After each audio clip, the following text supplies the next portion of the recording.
కల్లోలాలు సృష్టించి పబ్బం గడుపుకునే పార్టీ అంటూ బీజేపీపై మండిపడ్డారు నిజామాబాద్ ఎంపీ కవిత. అయితే రిజర్వేషన్లకు ఆమోదం తెలుపుతుందా లేదా అన్న విషయం కేంద్ర విజ్ఞత మీద ఆధారపడి ఉందన్నారు. ఎన్నికల్లో ఇచ్చిన హామీ ప్రకారం టీఆర్ఎస్ ప్రభుత్వం రిజర్వేషన్ బిల్లు తెచ్చిందన్న కవిత దీనివల్ల ఎవరికీ ఎటువంటి నష్టం ఉండదన్నారు.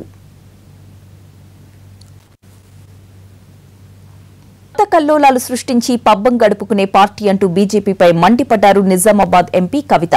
అయితే రిజర్వేషన్లకు ఆమోదం తెలుపుతుందా లేదా అన్న విషయం కేంద్ర విజ్ఞత మీద ఆధారపడి ఉందన్నారు.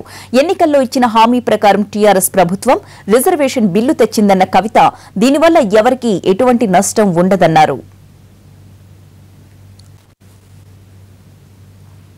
కల్లోలాలు సృష్టించి పబ్బం గడుపుకునే పార్టీ అంటూ బీజేపీపై మండిపడ్డారు నిజామాబాద్ ఎంపీ కవిత. అయితే రిజర్వేషన్లకు ఆమోదం తెలుపుతుందా లేదా అన్న విషయం కేంద్ర విజ్ఞత మీద ఆధారపడి ఉందన్నారు. ఎన్నికల్లో ఇచ్చిన హామీ ప్రకారం టీఆర్ఎస్ ప్రభుత్వం రిజర్వేషన్ బిల్లు తెచ్చిందన్న కవిత దీనివల్ల ఎవరికీ ఎటువంటి నష్టం ఉండదన్నారు.